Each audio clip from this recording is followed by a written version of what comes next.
তাহলে মাসলা কি হলো? মালিক তারা কালবান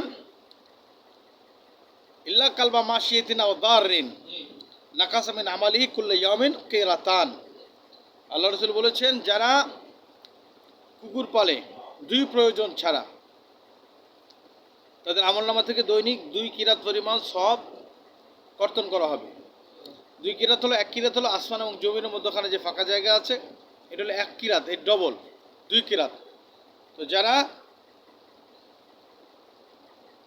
দুইটা প্রয়োজন, একটা হলো সম্পদ পাহারা দেওয়া বা বাড়ি পাহারা দেওয়া, বা কুকুর দিয়ে শিকার করা, ঠিক আছে, যে কোনো প্রাণী শিকার করা। যারা পাহাড়ে জঙ্গলে বসবাস করে তারা কুকুর দিয়ে শিকার করে।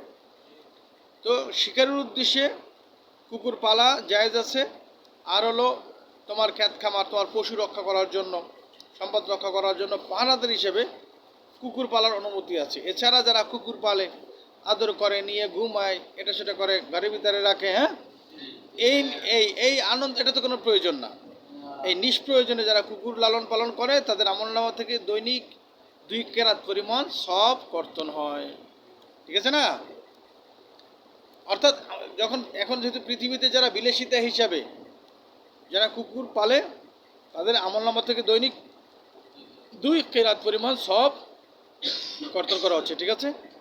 আল্লাহ আমাদেরকে এই মহামারী, এই ভয়ঙ্কর মহামারী থেকে মুসলিম সমাজকে আল্লাহ হেফাজত করেন। আমিন।